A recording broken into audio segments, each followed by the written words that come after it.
Good morning and welcome to the San Francisco Interfaith Council online briefing for community and faith partners.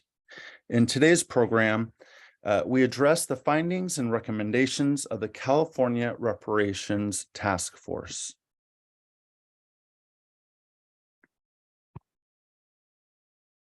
Thank you. The San Francisco Interfaith Council online briefings are supported by a grant from MetaFund.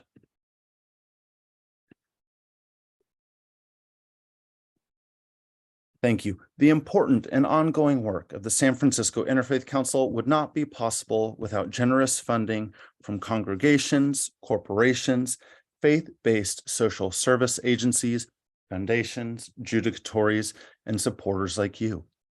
Help us spread the word. Visit sfinterfaithcouncil.org to learn about SFIC programming and how to become a supporter. Follow SFIC on Facebook and Twitter. And subscribe to SFIC's YouTube channel to watch all of our virtual events. A bit of housekeeping. Today's program is being recorded. For audio and video, all participants are muted and without video to minimize distraction. For chat, submit a question or comment by selecting the chat button at the bottom of the screen and sending a message to Q&A. Questions will be forwarded to the host and answered time permitting. For closed captions, select the live transcript button at the bottom of your screen and click Enable Live Transcription. Now is the time to stand together, San Francisco. Together we can stop Asian discrimination, bias, hate, and violence. The COVID-19 virus has no race or nationality. It is simply a disease. To report a hate crime, call the SFPD at 415-553-1133.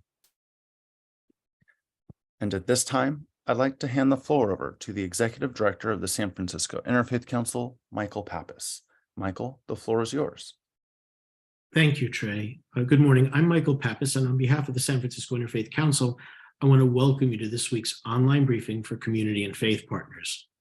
California Assembly Bill 3121 established the task force to study and develop reparation proposals for African Americans, with a special consideration for African Americans who are descendants of persons enslaved in the United States. The purpose of the task force is threefold. First, to study and develop reparation proposals for African Americans. Second, to recommend appropriate ways to educate the California public of the task force's findings. And third, to recommend appropriate remedies in consideration of the task force findings. This week's online briefing for community and faith partners welcomes task force members Don Tamaki and Reverend Dr. Amos C. Brown, who will present on the body's findings and recommendations. And now, as we do at the beginning of each of these briefings, I will read an interfaith statement. This is an interfaith community. Whatever our individual belief, it can be freely expressed here with no apologies. If we are invited to offer a prayer in this setting, it should be offered according to the tradition with which we identify. If we are invited to speak on a subject from the perspective of our tradition, we are free to do so without fear of offending those who come from another tradition. We come together as people of faith to learn from each other, that we might better understand the multiplicity of faith traditions in our city and in our world. At this time, it gives me great joy to welcome Dr. Mary Lomax-Giarduzzi, a board member of the San Francisco Interfaith Council and Vice President for Diversity, Equity, and Inclusion, and a professor of communication at the University of Pacific. I first got to know Mary when she was running the diversity office for the University of San Francisco. We did some amazing work on when the Black Lives Matter emerged and the role of today's clergy and today's civil rights movement, as well as implicit bias training for clergy. Mary, it's great to have you with us. I hope it's sunny in Stockton where you are right now. We welcome you to ground us spiritually for the deliberations to follow. Thank you so much, Michael. And I'm just so grateful to be here with you all today. So my parents arrived in the state of California in 1954 as part of the Great Migration. My father came from, he was born in Tyler, Texas, and he had come directly from Texarkana. as well as my mother, who came from Washington, Arkansas, which is right outside of Hope. When they arrived in California, they responded to my father's cousin, Archie, who had sent a note to him to say to my father, James, to come to California, to come out west, where they were paying a Negro man with strong carpenter skills that my father had, what my cousin Archie told him, a fair day's wages for a fair day's work. And so both of them arrived in 1954 and would go on to have 5 children, and I was the 4th of their 5 daughters. As a first generation African-American California, I was born the summer of 1966. And during that time, it was a time of great hope, great aspiration, and joy within the African-American communities in the Central Valley area. Now, one of the things that's important to note that a lot of that joy was taking place because of the interconnectedness of the Black communities throughout the Northern California area. You see, even though I was raised and lived in a red line community in the city of Stockton, and I was born in at a hospital in the ward of the St. Joseph's Catholic Hospital, but it was a ward they had for the separate area for Negro women, as my mother would say. That's where the Negro women had their children. We still had much joy and an abundance within the Black communities. And those communities were connected as those descendants of were connected to other members of the migration throughout the city of Sacramento and the cities of Oakland and Richmond and Vallejo and San Francisco. We were connected oftentimes through our church communities. And we had a sense, as my parents said, that there was any possibility for their children. And growing up in California during that time, I can remember specifically that although we had these racialized and segregated realities, that there was a sense of joyfulness that we would be able to persevere and push through the times that we were experiencing. So as I think about the work of the Reparations Task Force, the California Reparations Task Force, which is charged by law, Assembly Bill 3121, sponsored by Dr. Shirley Weber, with studying the institution of slavery and its lingering and enduring negative effects on society, and specifically on Black Californians of African and Black descent, I am struck by how much we need to do to not only repair and restore that promise and that hope and the abundance that I described that my parents experienced when they arrived, but the ways in which we have left behind generations of individuals and not fulfilled their hopes and their aspirations. We are in a place right now of where we need to understand not only what is the reparational pieces of this work, but what do we need to do to heal? Now, one of the things that I do as a professor is that I try to offer and write pieces that I think is helpful for us as we do this kind of what I call anti-Black racism work. In 2020, I wrote an article that dealt with anti-Black racism on college and university campuses.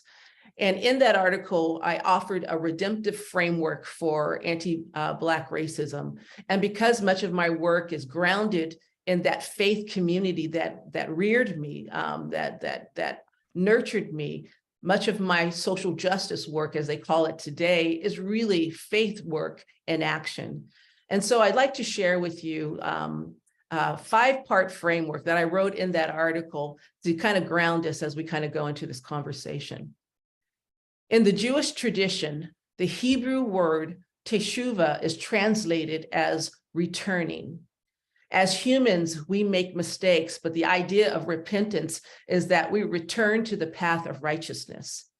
Teshuvah is a way back, a process that can restore ourselves with one another.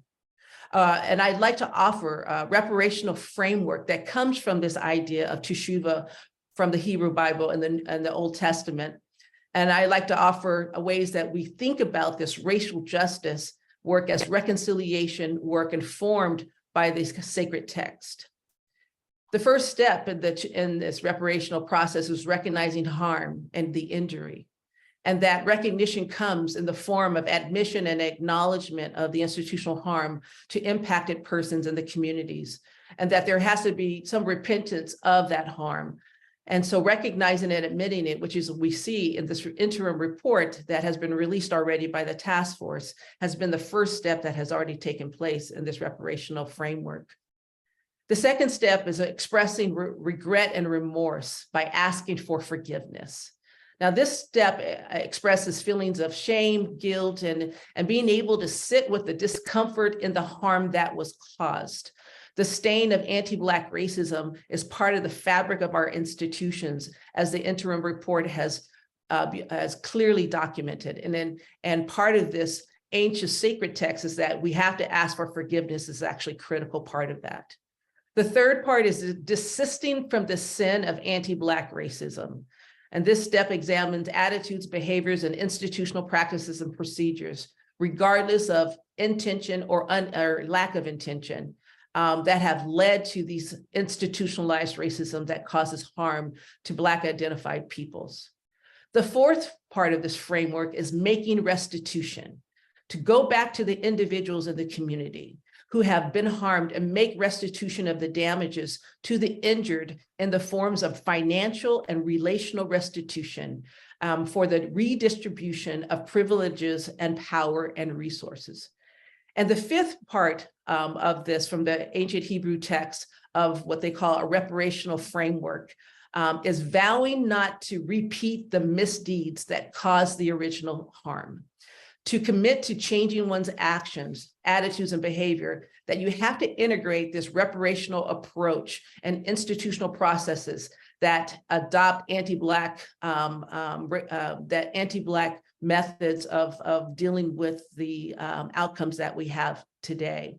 So much of the work that we're doing and the work that the task force has been charged to is to rebuild institutional cultures with empathy, accountability, and for the purposes of liberation.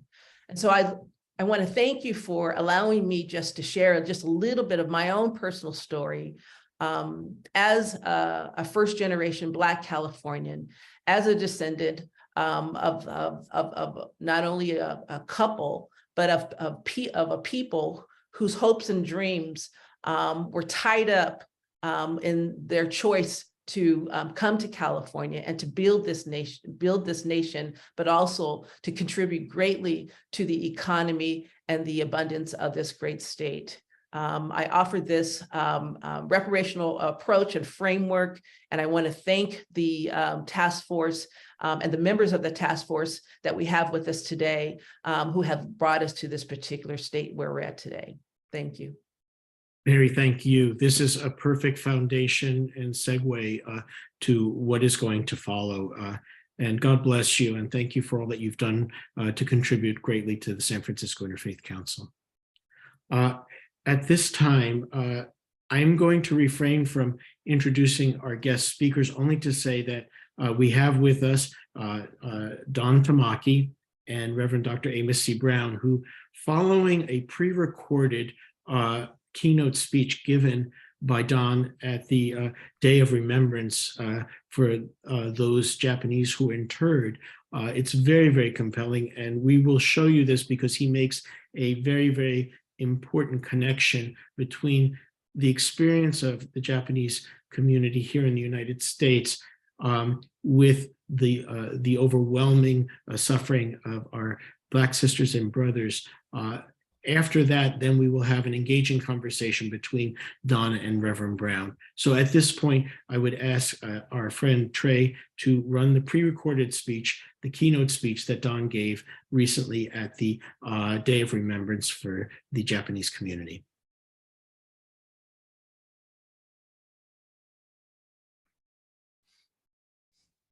Sound. Rights of Asian Americans. He co-founded the Asian Law Alliance and has served as the executive director of the Asian Law Caucus.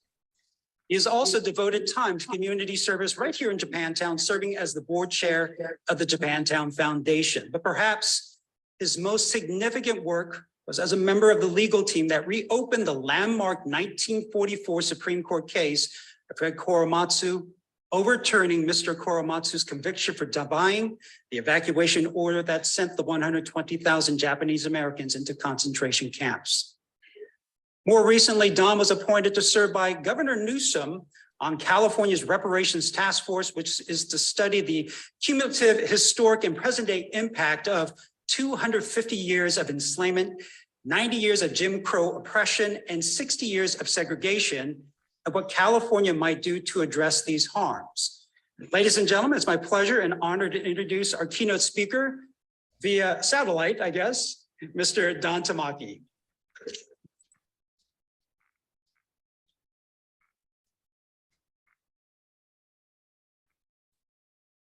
Ryan, thanks so much for that kind introduction. I am so sorry I'm not there to meet you in person, but COVID kicked my ass.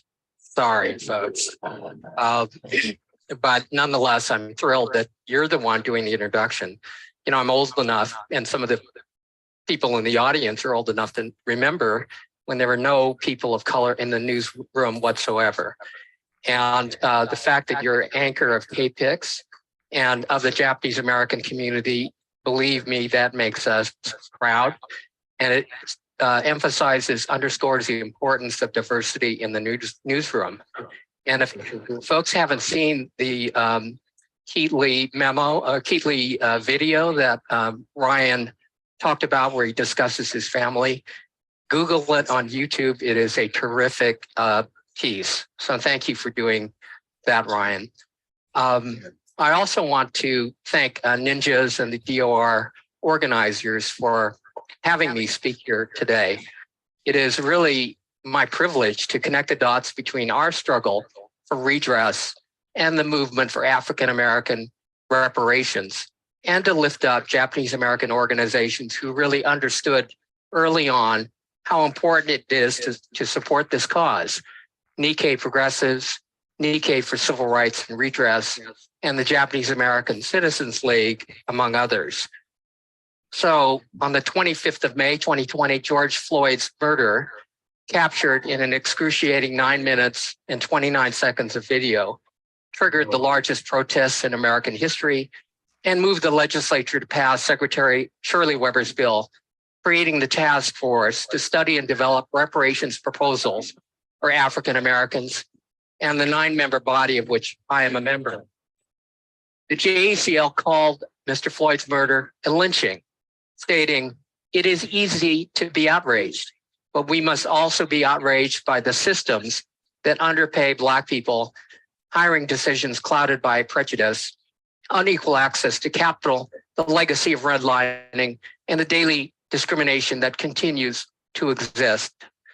Why did a Japanese American organization speak out so strongly about anti-Black systemic racism? I think you know the answer. While there is no equivalence between the discrimination that Japanese Americans experienced and centuries of racial oppression endured by African Americans, we do know something about racial profiling and exclusion. Our families, of course, were among the 120,000 forced out of their homes at gunpoint and incarcerated in 10 concentration camps. Fred Korematsu was convicted for defying the mass roundup. By 1944, his case reached the Supreme Court, and to his shock, the court ruled against him, swallowing the Army's bald assertions that Japanese Americans were spying and that their race made them inherently disloyal. So the court reasoned it was a, quote, military necessity to incarcerate them all. There was only one thing wrong with this narrative. It was entirely made up, and the government knew it at the time.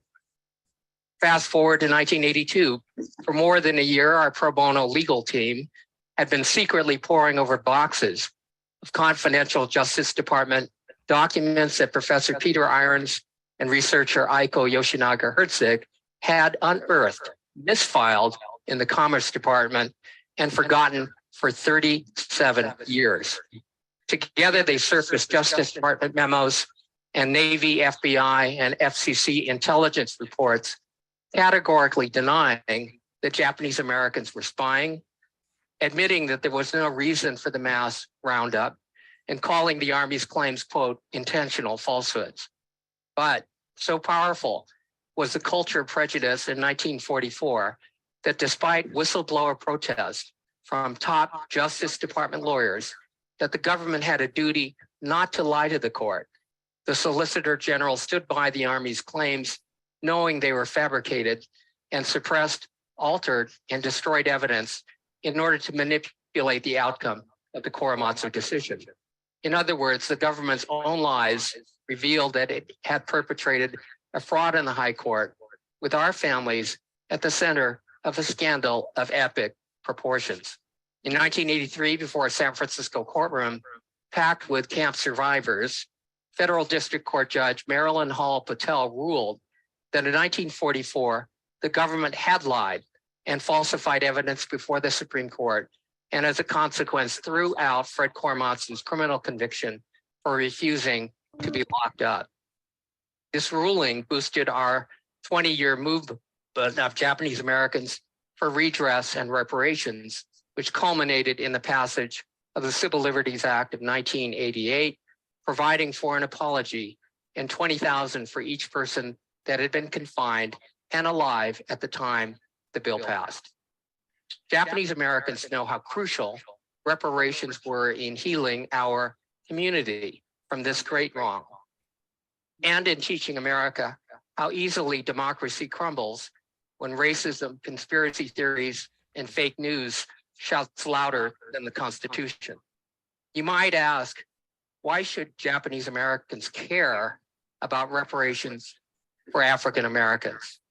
Let me answer that by juxtaposing two seemingly unrelated historical events, one of which is known today thanks to the research of Nancy Ukai.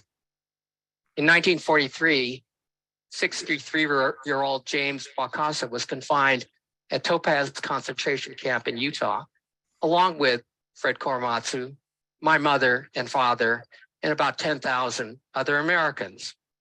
One evening, Wakasa decides to take a stroll along the camp's barbed wire fence line. From 300 yards away, the sentry atop a guard tower takes aim and fires, the bullet striking Wakasa in the chest and killing him. No inquest was held, and the guard was exonerated after claiming Wakasa was trying to escape. 2 years later, in 1945, O'Day Short, his wife Helen, 7-year-old Carol Ann, and 9-year-old Barry moved into the house they built in Fontana, California. Sheriff warned Short they should go back to their own Black neighborhood. His real estate agent advised, vigilantes had a meeting here last night, and if I were you, I'd get my family out of here. 2 weeks later, an explosion engulfed the house. Neighbors saw Helen trying to beat back the flames, consuming her children. All family members died. The San Bernardino County District Attorney decided it was an accident. The California Attorney General concluded that no evidence of vigilante activity could be found in Fontana. Other than the fact that these events occurred just within 2 years of each other, what ties them together? The answer, I think, is that the hate resulting in the deaths of James Wakasa and the Odell Short family has its origins in the racism that propped up the institution of slavery and its aftermath. Slavery has existed for thousands of years, but it was only in the past 400 to 500 years that white Europeans developed a new type of enslavement based on skin color to justify permanent, inheritable, multi-generational subjugation upheld by a culture of white superiority. Once the culture of 1619 used race to dehumanize people to the level of pigs and goats, in the words of Martin Luther King, thingifying them. then the most heinous crimes against humanity could follow without a second thought. Following the end of slavery, this cultural norm, valuing white lives above all others, morphed into forms of hate that put a target on the backs of not just African Americans, but other people of color, including James Wakasa. Simply put, if you can thingify Black people, then demonizing other disfavored groups is easy. Slavery begat the cultural foundation of America's racial hierarchy of white people on top, Black and Native people on the bottom, and everybody else in between. The Civil War ended in 1865, but about 5 minutes after Robert E. Lee surrendered, the South was determined to reinstate laws and ways as close to slavery as possible. And no wonder. For 246 years, the U.S. had built one of the largest and most profitable enslaved economies in the world, with almost 4 million enslaved people and cotton being the economic engine that powered the nation. The Constitution protected slavery and gave Southern states outsized political power. Half of the nation's pre-Civil War presidents were enslavers while in office. More than 1,700 congressmen representing 37 states once enslaved Black people. At the end of the Civil War, Congress seized land from wealthy Southerners, intending to distribute 40 acres to each formerly enslaved person to address the harms of slavery. In January of 1865, 400,000 acres were deeded to 40,000 formerly enslaved who settled on and worked the land. But by April of 1865, Lincoln had been assassinated. Vice President Andrew Johnson assumed the presidency, declaring, quote, "This country is a country for white men, and by God, as long as I am president, it shall be a government for white men." Johnson rescinded the land reparations program, ordered the Black settlers off land they owned, and returned it to the former enslavers.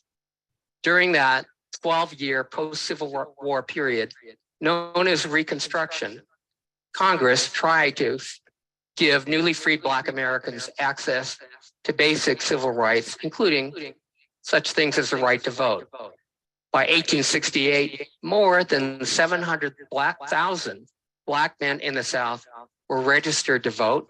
Over 1,400 Black Americans held federal, state, or local office. 16 Black men were elected to Congress, 14 to the House, and 2 to the U.S. Senate.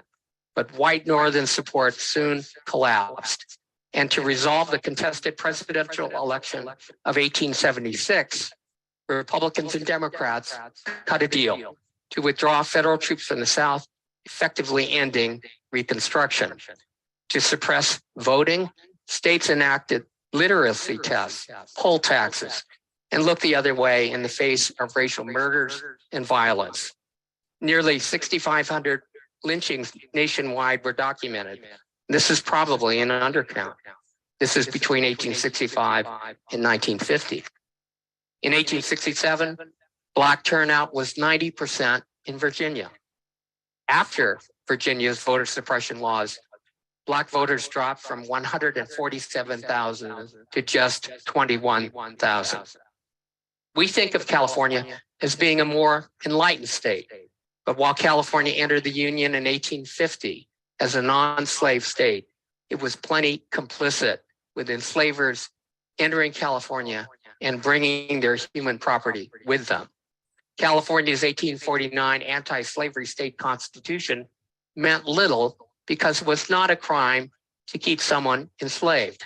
The California legislature, in fact, passed fugitive slave laws, allowing anyone accused of escaping enslavement to be chased down and sent back to the South, even if they were living in the free state of California. And much of Jim Crow found its way into California. In the 1920s, California became a strong Klan state, with sizable and violent Klan resurgences emerging in San Francisco, Los Angeles, Oakland, Fresno, Riverside. Sacramento, Anaheim, and San Jose. Our Issei immigrated into this ultra racist environment, triggering policies that targeted our families, like the alien land laws barring immigrant Japanese Americans from owning most kinds of real property. You get where I'm going with this. Our community's experience with racial profiling and exclusion is really a subchapter in the country's history of dehumanizing Americans because of their skin color, their ancestry, their religion, their sexual orientation, or other disfavored status du jour. During much of the 20th century, federal, state, and local officials working with private individuals actively segregated America into Black and white neighborhoods. When you align the redlining maps of the 1940s with today's pre-gentrification maps of the most impoverished, segregated, and polluted neighborhoods, they align exactly. The past created our present. The federal government agencies helped millions of mostly white Americans buy houses while refusing the same opportunity for Black Americans. Between 1934 and 1962, the federal government had issued $120 billion in home loans, but 98% of those loans went to white families.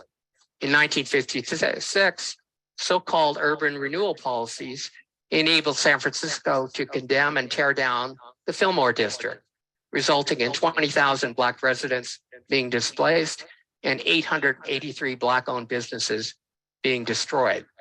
10 years later, San Francisco would likewise declare Japantown blighted, enabling the city to reduce Japantown from 44 blocks to 4, including my father's family, Fuji Hotel at Buchanan near Post, housing Japanese American immigrants, for which the city paid almost nothing compared to its real value.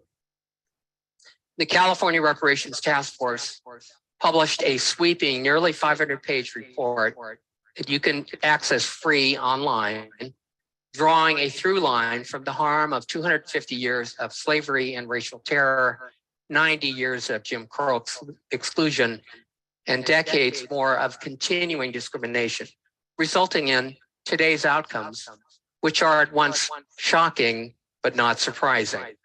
With respect to housing and education, America is as segregated today as it was in the 1940s. White households have 9 times more assets than Black households. Black people have shorter life expectancies. And over the past decade, Black babies died at almost 5 times the rate of white babies in San Francisco. And huge disparities persist in housing, houselessness, policing, and criminal justice.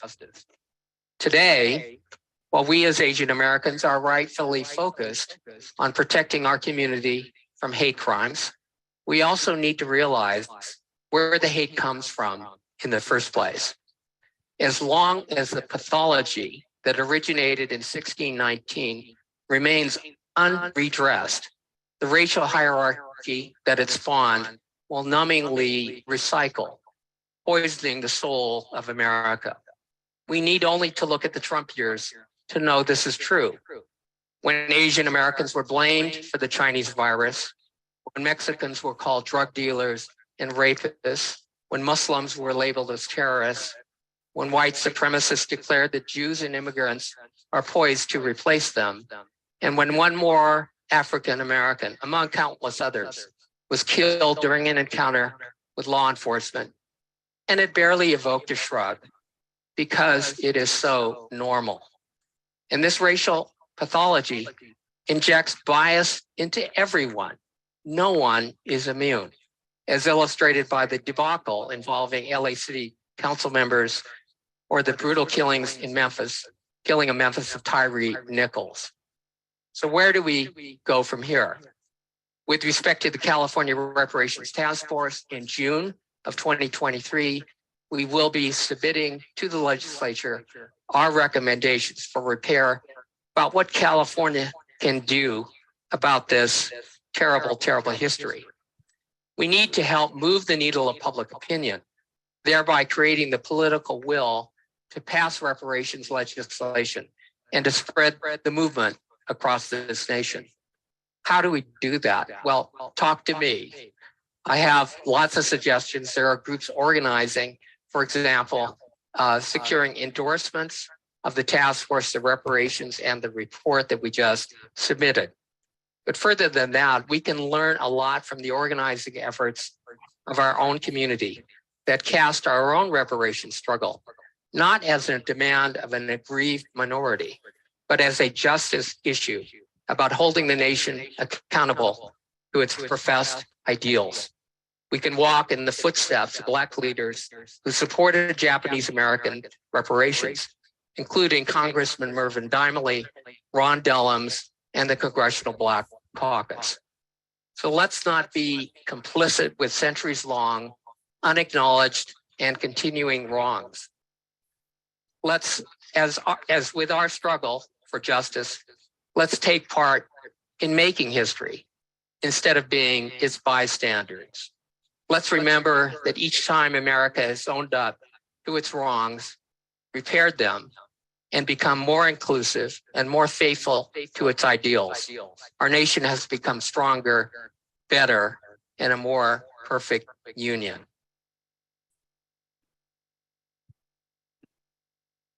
We thank Don for this very compelling speech. It made such an impression that I reached out to our colleagues at the Japanese American Religious Federation asking for a copy of this keynote. But before I could do that, I received an unsolicited email from Don asking for the support of the San Francisco Interfaith Council and to make a presentation, which both he and Reverend Brown did this past week to the San Francisco Interfaith Council. And I just would like to read to you the resolution unanimously passed by voice vote of the council. The San Francisco Interfaith Council endorses the California Reparations Task Force's interim report, the mission and the work of the task force, and the general concept of studying reparations for African Americans and promoting awareness and conversations. Having said this, it is with great joy that we welcome today both Don Tamaki and Reverend Dr. Amos C. Brown. And we would invite you both, Reverend Brown and Don, to speak to us today about process, about aspirations, about challenges, and what communities of faith can do to be part of the success of your undertaking and efforts.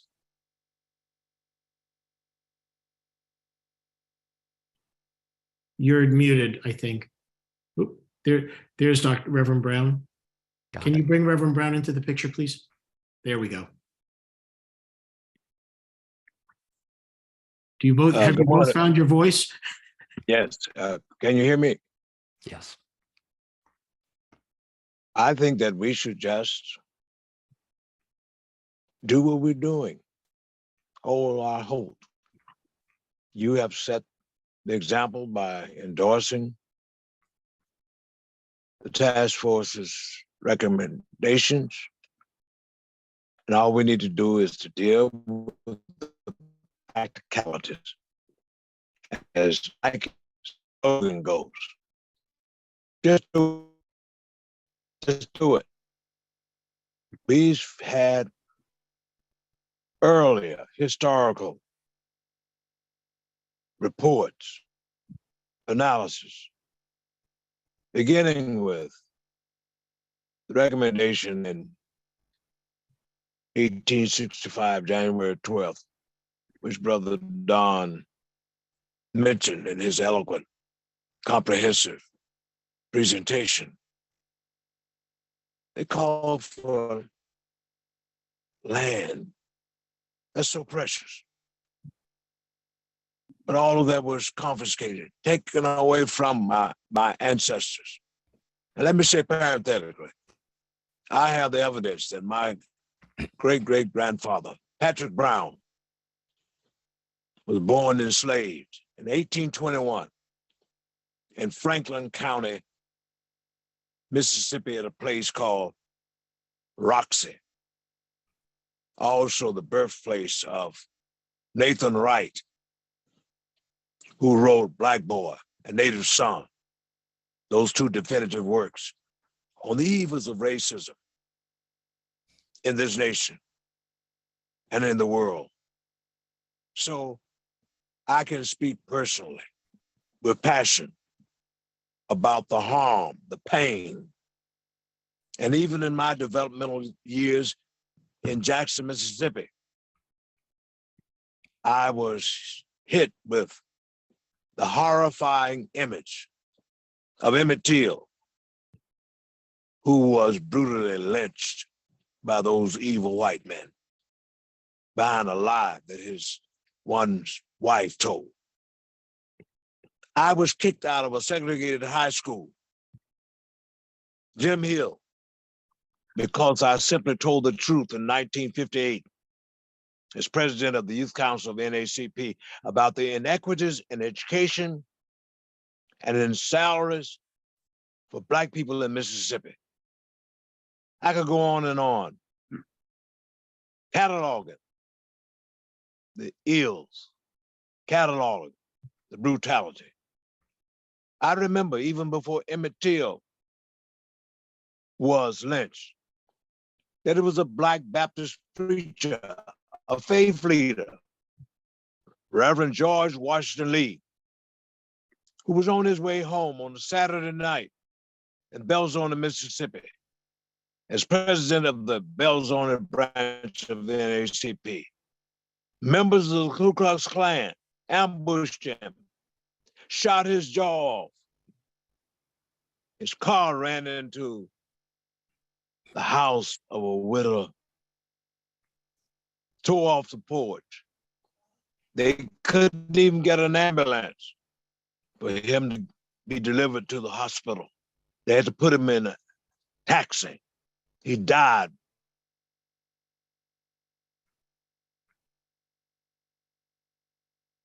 We've lost your sound, Reverend Brown.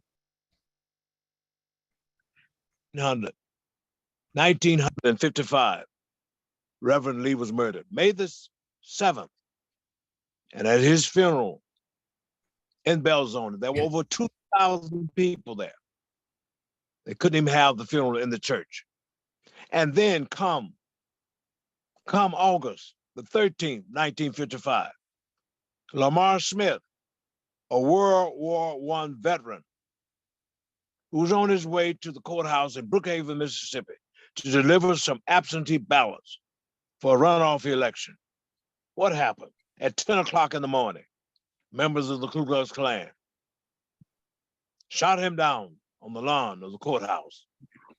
And then come November the 26th, 1955, Gus Coates, a grocerman from Belzoni, the Mississippi Delta, was in his store, and Klan members and members of the White Citizens Council shot him. Thank God he survived the bullet. And he got out of town by night and fled to Chicago, Illinois, and died there later in 1969. Why do I give all of this chronology? Why did I give you this litany? Is to say, the Lord permitted me to live to tell of the hell, the harm, and the hardship that I know about. Now, fast forward, California, San Francisco are not able to say they were not complicit in promoting the same kinds of horrifying insults to Black people in this state. The first governor of this state, Peter Hartman Barnett, was an arch racist from Tennessee. And he, after he became governor, tried to get legislation through the state assembly and Senate that no Blacks would be permitted to settle in California. So we were infected with this virus of insult and assault against the humanity of Black folks with the mindset and with even the body politic in this state in ways being complicit. For as referenced by Don earlier, even here in California, there were sympathizers to the Confederacy who were given cover. And my God, it ought to shake all of us. There's the Ku Klux Klan in California was born here. Remember that story of R.C. Lee, that 19-year-old young man from my native state of Mississippi, who was brought here back in 1847 by one Charles Stovall. And Stovall tried to keep R.C. Lee an enslaved person. Why? To support his self financially and to raise money to build a school up near Sacramento. You know, that was a case that emerged, the civil rights case of the West, R.C. Lee. From 1847 to 1848, there was litigation going on, and that same first governor, Peter Burnett, was so slick and sleazy after he had to leave office in disgrace, but he was able to get on that state Supreme Court. And when the case of R.C. Lee came to the court, what did he do?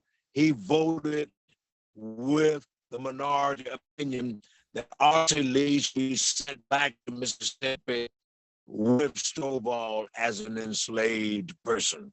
But thank God, the Baker and the Broderick family, who were abolitionists, joined the Black community, and they won the case, and R.C. Lee was set free. But R.C. Lee and hundreds of Blacks in 1858 to leave San Francisco because conditions were so horrible here. We could not get jobs, we couldn't have housing, we couldn't get schooling, we couldn't serve on juries. And those Blacks that met at First AME Zion Church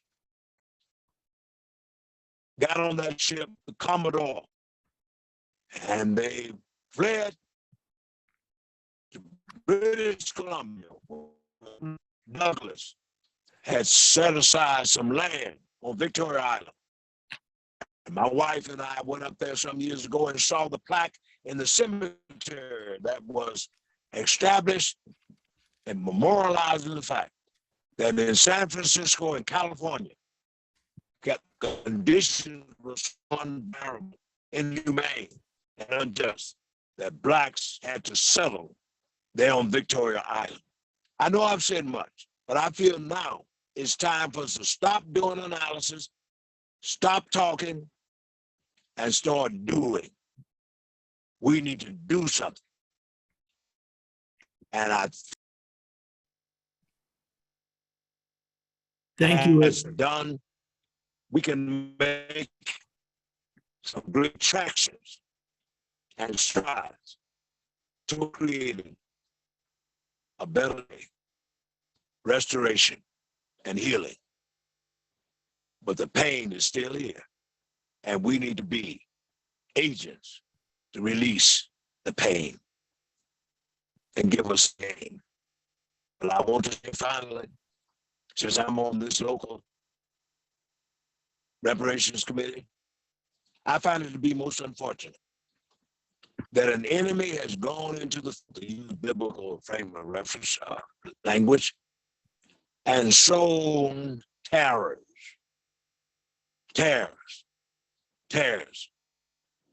in the wheat. And what is that tare in the wheat? All of this brouhaha about $5 million being put into the pockets of individuals. Something that was not obviously thought out clearly and even promoter of it admitted that there was no rationale, no formula, no basis. We don't have time for that kind of setting up people for frustration, for teasing and tantalizing them. And I sat for a meeting this past Tuesday until 9:30 night. And the board members, some glowing speeches, some eloquent statements about they support reparations. But then everyone, beginning with almost the chair, yeah, reparations, yes, but no. And yet we are sidetracked. We are in a skunk fight publicly over 5 million cash of activity going on. We must be of integrity.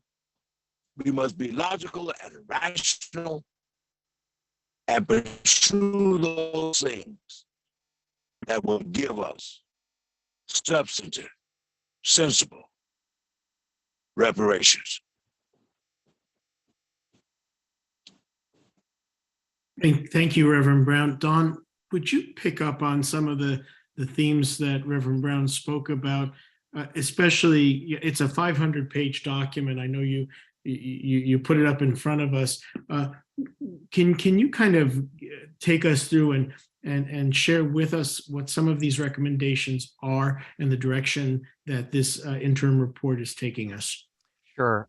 I just want to thank Pastor Brown. You could see why he's the task force is lucky to have him as an expert historian whose knowledge is really encyclopedic, and also the spiritual heart and soul of the effort that we're doing.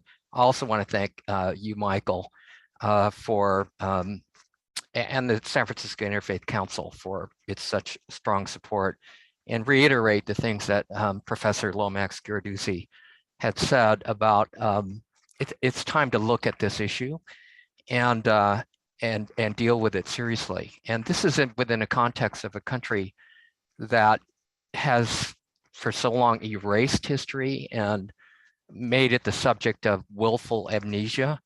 Congress has shown not even the will to study reparations, let alone do anything about it. So California, as Pastor Brown stated, is now shining a light on this this enormous harm that's happened. So the interim report is available online. It traces a through line between every era from enslavement on that in fact has created our current reality, including the disparate impact on things like healthcare, housing, houselessness, that I'm sure the audience is very well aware of. And by June of 30th of 2023, we have to submit our recommendations for repair. And so what I want to emphasize just in support of what Pastor Brown is saying is that those recommendations will be an array of repair recommendations to the legislature. And compensation is part of it. I think as Dean Lopex Giarduzzi mentioned, atonement, financial atonement has to be meaningful. But then we have to deal with the other principles of reparation, which is stopping the harm, the guarantees of non-repetition.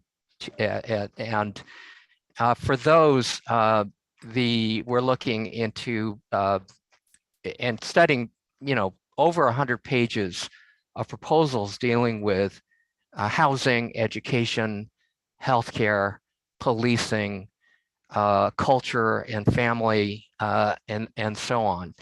And each of those would have to be balanced. They have to be in a way that's doable.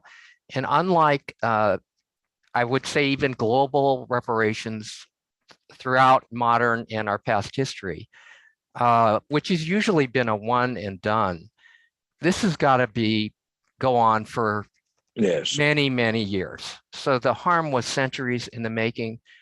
The repairs have to be long and enduring and permanent. And so, for example, even if 1% of the California's budget was dedicated toward fixing this mess and providing real reparations, it's got to go on and be built into the system for many years, and it's got to be done in a way that's replicable by other states and ultimately percolate up to Washington, D.C. So the regrettable thing about what San Francisco, and I don't want to throw shade on that at all, but what Pastor Brown is pointing out is once a number like 5 million is thrown out, that's all anybody sees. That's all what the media sees. And I think what we want to emphasize is a balanced approach, an array of things, and know that this is going to have to go on as a commitment to reform systems and change our culture. So I think that's one distinguishing factor. I will say that we do need to shine a light on the extent of the harm and put a number on it. I mean, America and California should know how bad this is. And so there have been 4 economists hired by the task force to analyze and crunch numbers in 5 areas of harm. And they are the unjust property taking, the Fillmore district that Pastor Brown has mentioned, the devaluation of Black businesses, Black businesses being destroyed, houselessness, mass incarceration done over policing, certainly after the war on drugs, which spiked the prison population enormously, and health harms. And the economists have been making those calculations without regard to, what's politically acceptable or even achievable, just to let us know the extent of the harm. But that is a different, I think we have to make a pivot to then, with our recommendations in our presentation as to what the legislature would do, to take a balanced approach that, yes, it does include, I think, direct compensation to the harmed class of people, but we've also got to deal with stopping the harm in the first place. And that deals with an array of proposals, which will come up at the end of June. And Pastor Brown, am I missing anything? I want to. You covered very well, completely, totally. Brother Don. We're coming to the end of our time together. I did want to acknowledge the presence of the chair of the San Francisco Reparations Task Force, Eric McDonald, who spoke on a previous briefing. And what I remember him saying was, at the point where things are conceptual, everything is fine. He said there's going to come a point where we're going to need to, as you said, Don, put a number on it, and also bring this to the Board of Supervisors in San Francisco. And he said that's when it's going to be a challenge. And I think that what we're going to do today is we are going to send this recording link out to our 5,600 e-subscribers, along with all of the links, Don, that you sent me, resources, so that those who are on this line today and those who will hear it via the recording link will have what they need to search their own souls and their organization's souls, and hopefully do the right thing. We want to thank the two of you, not only for being here today, but for your stalwart efforts on this issue. And I know Reverend Brown has been a champion and a colleague for civil rights all of his life, and has been a mentor and an inspiration to me personally and to our greater community. We want to thank Dr. Lomax for her beautiful and important opening today, and I know that this recording will live as an archive on this important subject. As we're saying thank you, I want to also thank Cynthia Zambucas, the Interfaith Council's Administrative and Program Associate, as well as Trey Russell Allen, our tech consultant, without whose expertise we could not be producing these online briefings. Please stay tuned for upcoming information on upcoming briefings. This does bring to a close today's program. God bless you and God keep you.